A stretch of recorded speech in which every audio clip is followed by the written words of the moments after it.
Braedyn Locke has elevated this Wisconsin Badgers offense.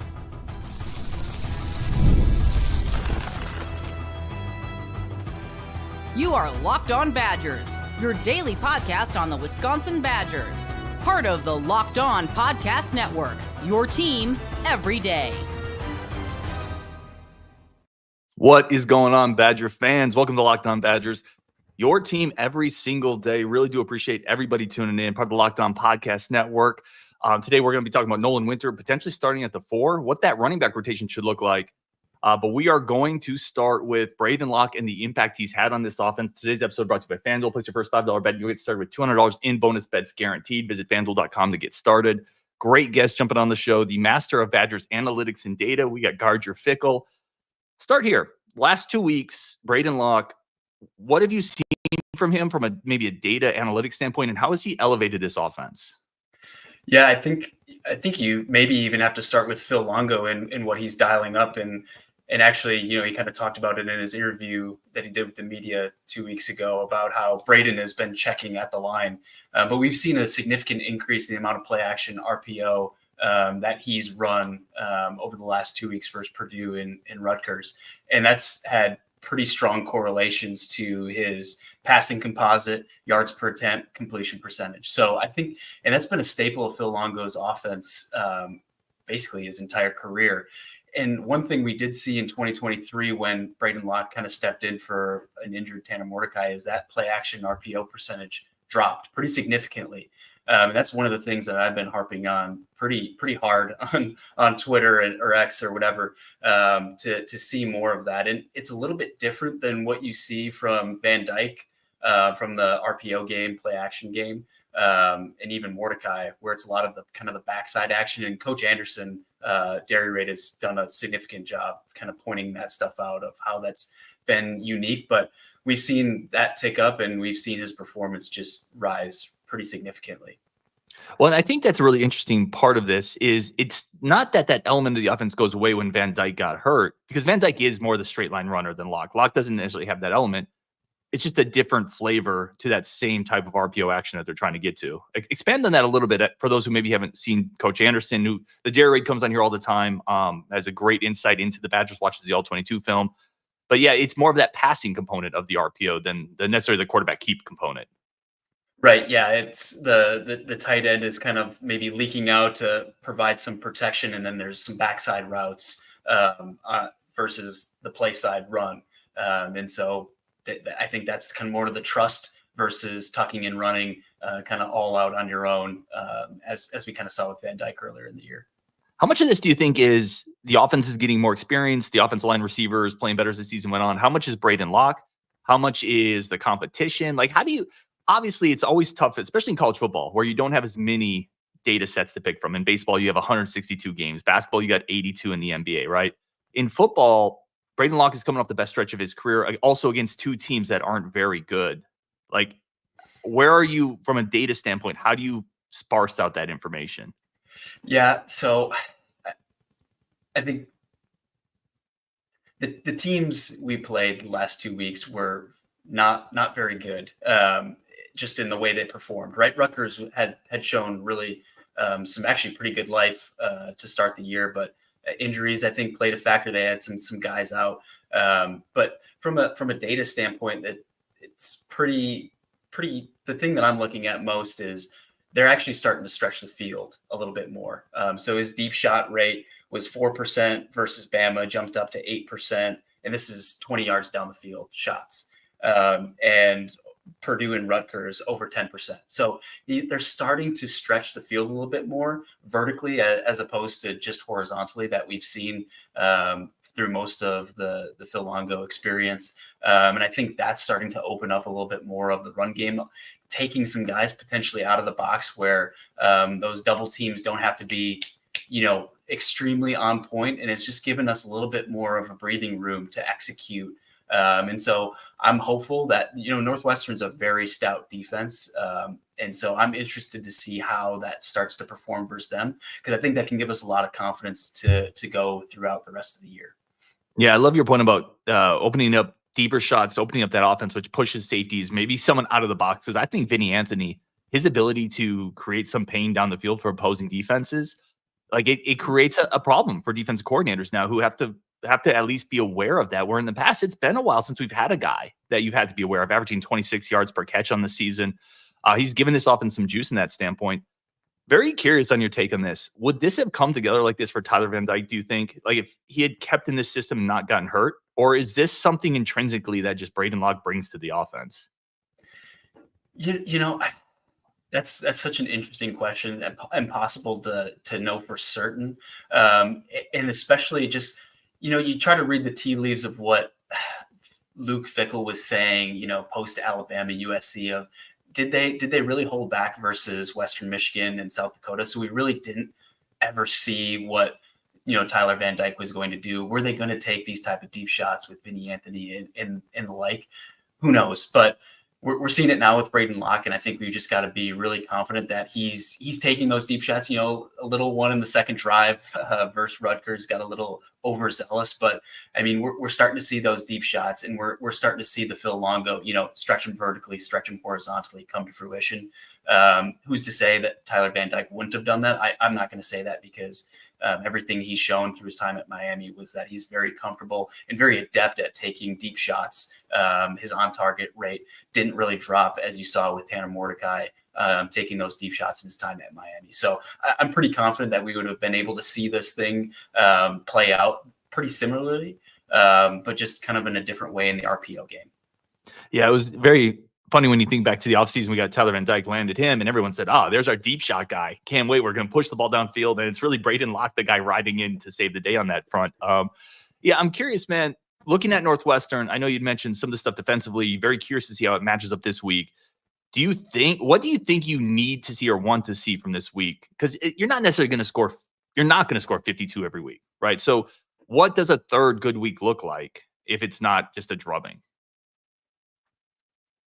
I'd like to just see consistency throughout the 4 quarters of being able to push the ball. That second quarter felt like we got away from the things that gave us success in the second half of Purdue and in that first quarter, where we stopped taking those shots and everything just kind of felt like it was more stagnant.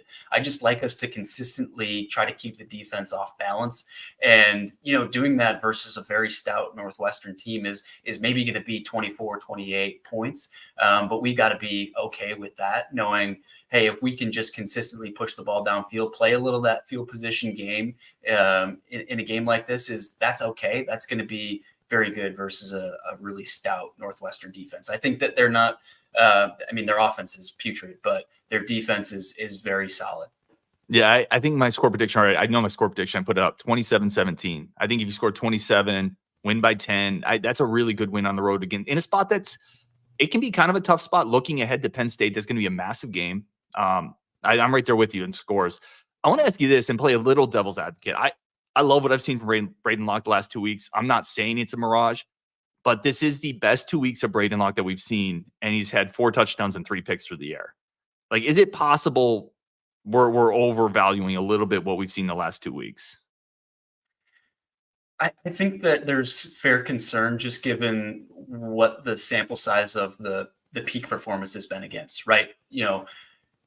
And I would say that, okay, sure, there's definitely some, interceptions. Like, you got to take care of the ball. And you can talk, the USC, the first pick, like how much culpability did he have in those games? But I would really say that he needs to show it versus that top level of competition, which he hasn't done yet. So I think there's very, I think having some concern or at least some hesitancy is not unwarranted.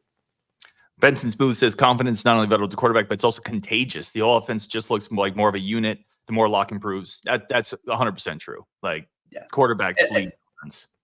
And being able to take those deep shots with a weapon like Vinny Anthony does stretch the defense, and it has opened the box for Tyree Walker and the running backs to make some more splash plays. Yep, I agree. We're going to come back on Locked On Badgers, and we're going to talk a little bit about Cade Yakimelli.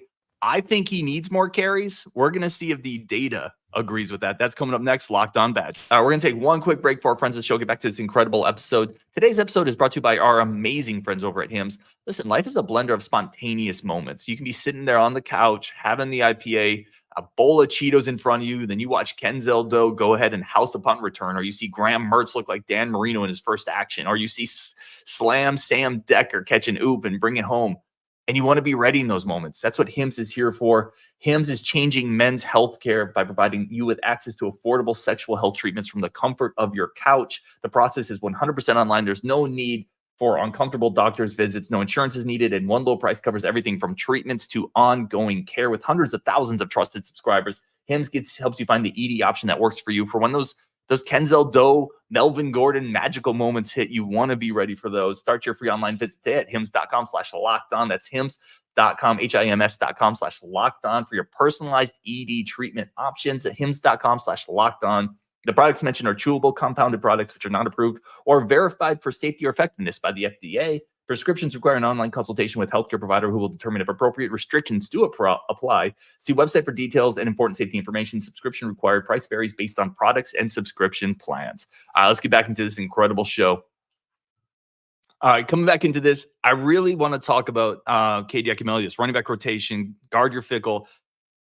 I'm watching this guy. KD Akameli, and it feels like every time he touches the rock, he's getting 5 yards at a floor, and then he'll bust every third play. It looks like he's running with power. He has balance. He can catch the ball. He's got enough explosive ability. He's a biggish guy.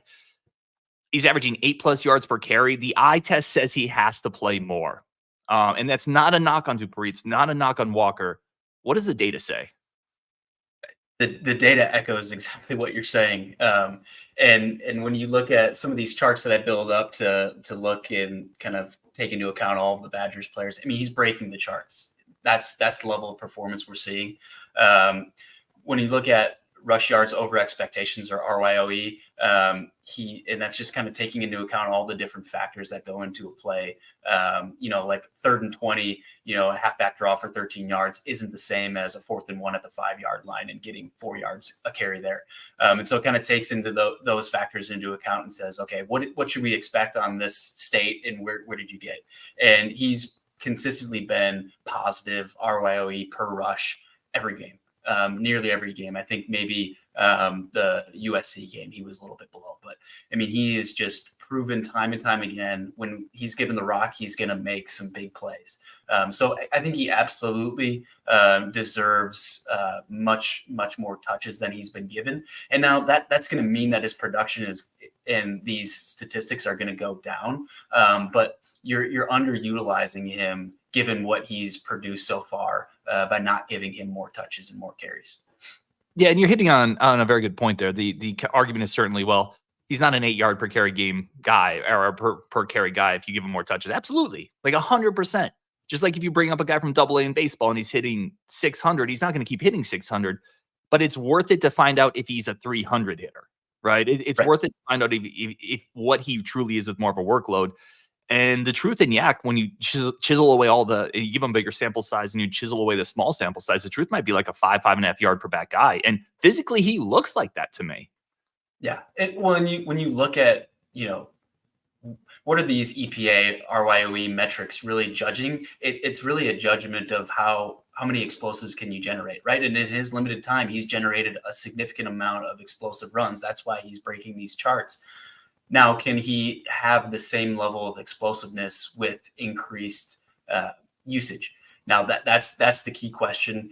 But even if he doesn't, he's still putting out significantly more production than Dupree has. And Dupree, as explosive as he is in space, in between the tackles, he just hasn't shown that ability to find those open lanes. And one thing that, my RYOE model isn't taking into account is, how is the offensive line performing, right? Is it performing really, really well for KD Akameli and really bad for Dupree, and they're on the opposite sides of the luck spectrum? Possibly. But I think that behooves the staff to really test out how much is luck for Akameli and how much is bad luck for Dupree. Well, and I do think there's moments where it looks like It looks like to the eye, Yakimelli has had some nice holes to run through, and maybe Dupree's been bottled up. It also feels a little convenient when you see Tyree Walker rush for have a great game, run for 198. Yakimelli comes in and has a great game, and then Dupree's at like 2.6.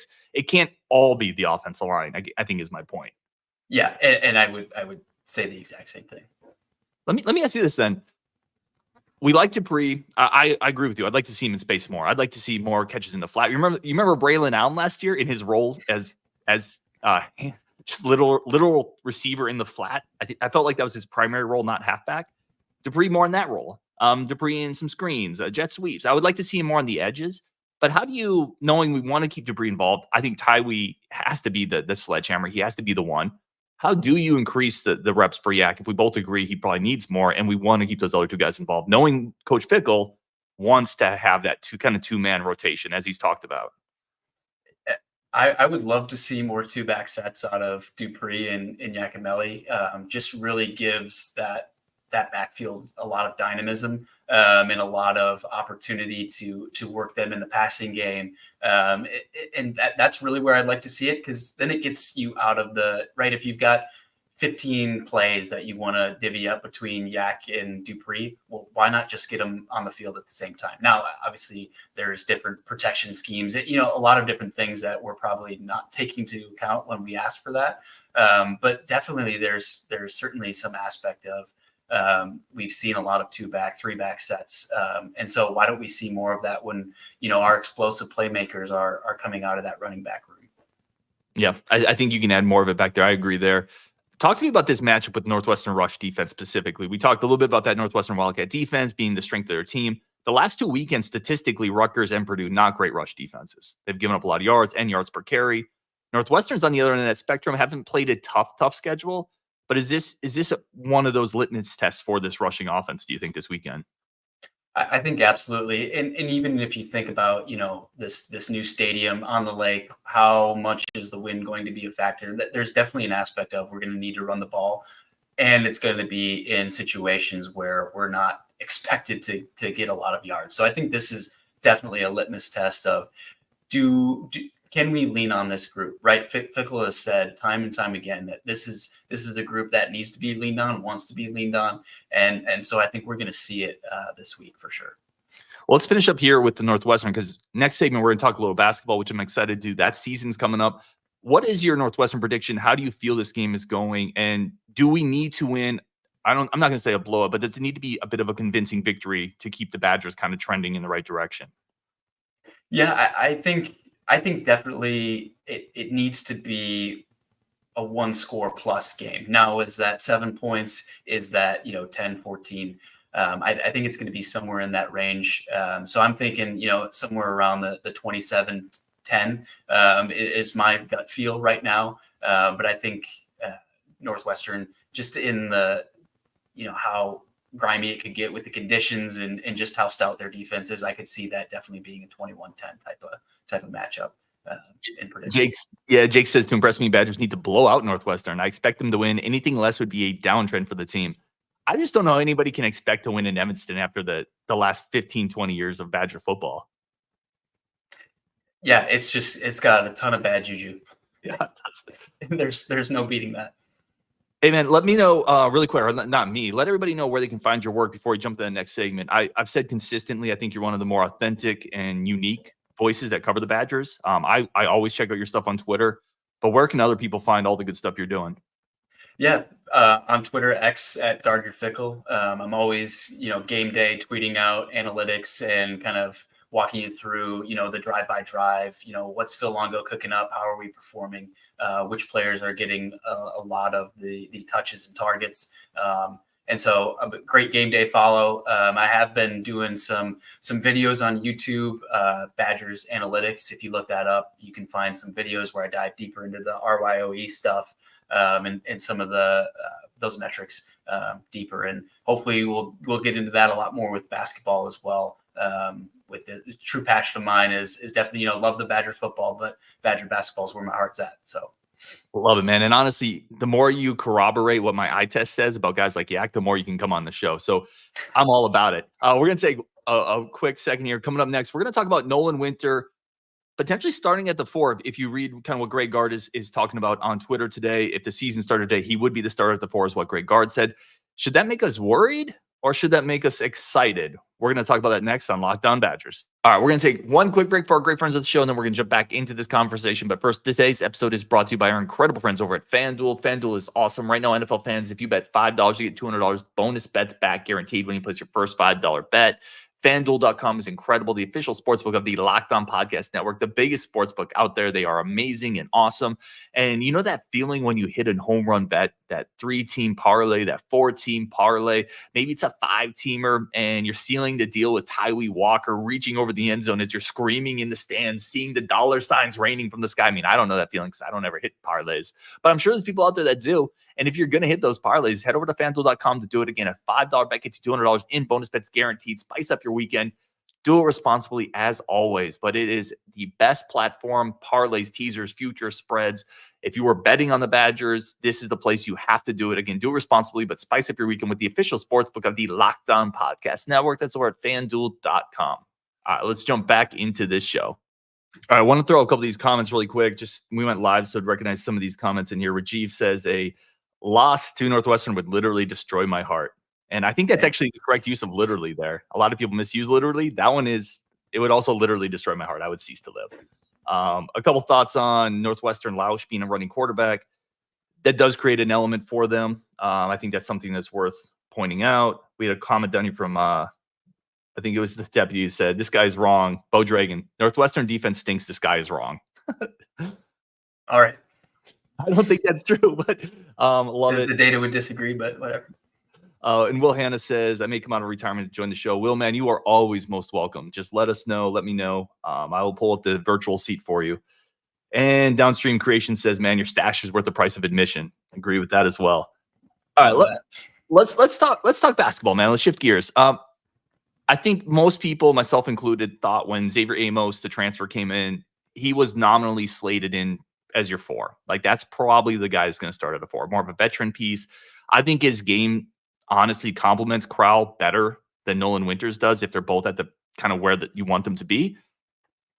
Are you more worried or more excited hearing that Nolan Winter might be slotted in at the 4? Because does this mean Winter's taking a jump, or does this mean maybe Amos isn't quite where we hope? And usually the truth is somewhere in the middle, but I'm probably the biggest guard defender on the face of planet Earth, and I put as much trust in his ability from a talent evaluation and the fit into what he's trying to do this year. So this gives me nothing but hope that Winter has taken that step physically. I mean, Guard kind of alluded to the fact that he's put on significant weight and taken a jump that we would have expected him to do, given the amount of minutes that he got early in his freshman career. So yeah, this gives me a lot of hope because we know what Amos is, right? He's a guy who can stretch the floor. Sounds like, again, from Guard's comments, that he's got a little bit more off the bounce game than they originally had thought. Now it's going to take some time for him to get up to the standard from a guard on a defensive front. And I wonder if that's not what's holding him back from getting into that starting lineup initially. So that was my first worry. That last point you made was my very first thought when I heard this. And I was like, I bet you he's not. This is not me hearing this anywhere. This was literally my first reaction was I wonder if he's not where they want him defensively. And because I think when you play Winter and Crowell together, I think it'll help you on the glass. I think Winter bulked up is going to be a better rebounder. I think it's going to help you in some situations. I think Winter can spread the floor a little bit too. He has to be a little more consistent with the shot. I also think that's potentially not a very fast or fleet-footed 4 and 5 combo that might cause some issues in transition, on defense in some moments. That worries me. And I hear you. It could mean Winter has bulked up and has looked great. I tend to wonder if it's more Amos isn't quite where they want. Yeah, no, that's completely fair. And if you're not a future lottery pick like AJ Storr, Guard's probably not going to be willing to let I'm not going to block anybody out and I'm going to give up a ton of offensive rebounds situation. So not that I'm bitter about that or anything. But yeah, I think that's definitely fair. And I do have pretty deep concerns about, how is that going to fit with 2 7-footers on the floor, offensively and defensively? Now, they both can stretch the floor, and we didn't really necessarily see a lot of Winter expand his complete offensive package last year. It was a lot of, off the pass type of stuff. Is he still dead to me too? Is how are they going to complement each other? And I'm more worried about the defensive aspect as you are as well. But I put a lot of trust in guard of what he wants to see, and cleaning up the glass with 2 7-footers from a defensive front. That's huge, right? And limiting second chance opportunities is probably one of the most underrated aspects of basketball. So, yeah, and I think that's a huge part of it, because I thought Winter really battled last year. He was just undersized. I thought he put his nose in there, and him with more bulk and watching open practice, he's definitely bigger. He's definitely stronger. I think that's going to help. You could kind of see it he knew what he wanted to do, but his body just couldn't do it. Right. And so those two things matching up is that's going to be very, very good for us. Let me ask you this one. I want to quickly ask you, and I hope to have you back on. We'll do a big basketball show and just all basketball, but last year's defensive team wasn't very good. I'm not, there's no secrets I'm breaking there. Thank you, Captain Obvious. You brought in a bunch of pieces this year that, at least when you look at them statistically, you look at them on synergy, weren't exactly great defensive pieces. Amos wasn't a great individual defender statistically or from an analytical standpoint. Cameron Hunter, when he last played, wasn't necessarily that either. John Tonje, I think physically can give you some wing physicality defense, but he's not an elite wing defender athlete type of guy. Is this defense better this year just because the sum of the parts, maybe some of the guys leaving weren't fully bought in? I think there's two aspects. One, I think Amos and Tonje offer some size and length at their positions. That helps, right? The NBA scouts, they don't, draft these guys with 7-foot wingspans for no reason, right? There's a significant reason for, what that benefits you from a defensive aspect. Hunter too, he's got a bit more size than Chucky, right? I think he's like 6'3", so a little bit bigger. So I think the size and length is definitely going to be a positive. And I think guard scheme from a pick and roll coverage and just how they kind of do a lot of things is much more team oriented than it is, Houston, where it's a lot more on ball, heavy pressure type of stuff. So I think that factors pretty big into your comment of, the sum of the parts being greater than the individual. So I think those two factors lead me to believe that, and guard historically has been a very, very strong defensive coach. Last year was basically a huge outlier in terms of what he's been able to produce from a defensive efficiency standpoint. So I've got a lot of confidence that just the way that scheme is and the length that we've added should help. Yeah, I like your point with the length and the scheme, because I think there's a chance here if you have maybe a Hunter, Klesmit, Blackwell, Amos, Winter type of lineup, or Crowell even, you're switchable basically everywhere. Maybe not with Crowell. Maybe if Winter's playing the 5 in those moments, you're a little smaller. But I think you're switchable all over the court at that point, which is, we weren't always switchable because we've had backcourts that were a little smaller, wing defenders that maybe weren't quite as big. Let me ask you this, man. I think this is an interesting question. Mark F., good friend of the show. Appreciate you. Winter at the 4 is an upgrade over Wall. Very, very different players. Do you think it's actually an upgrade? Yeah, I think the modern game, you need to be able to stretch the floor at every position, and just flat out did not get that from Tyler Wall. Now he added a bunch of different things as a secondary ball handler, bringing it up, and added some different pieces to the offense for sure. But in the modern game, you have to be able to stretch the floor from all 5 guys, and we didn't get that. And I think that definitely led to some lulls right when everything was clicking last year. I mean, we were extremely, extremely good from an offensive standpoint, but we continue to have those lulls where, we go on scoring droughts of, the 2 to 3 minute range. And you just can't have that, right? That's when teams pop off, the 10-0 runs on you and really can flip the momentum of the game. So I think, just any floor spacing. And that's why I was pretty high on Amos coming in, just his ability to stretch the floor at that position is huge, especially when you look at, what Penny is and guard are cooking up from an offensive standpoint. This continuity ball screen action is very not completely similar to what UConn's doing, right? UConn does a lot more from a set standpoint, but that continuous off-ball action, on-ball screens, right? You need to force those defenders into helper situations, and that's what opens up a lot of these, open three-point shots and can really make you a really explosive offense. So I think that the foundations were laid. Now having floor stretchers at every position, similar to what we saw in 2020, 2021 with those groups, we're in for a real treat, I think, offensively this year. Yeah, so I completely agree on floor spacing, be able to stretch the floor in modern basketball. 100% agree.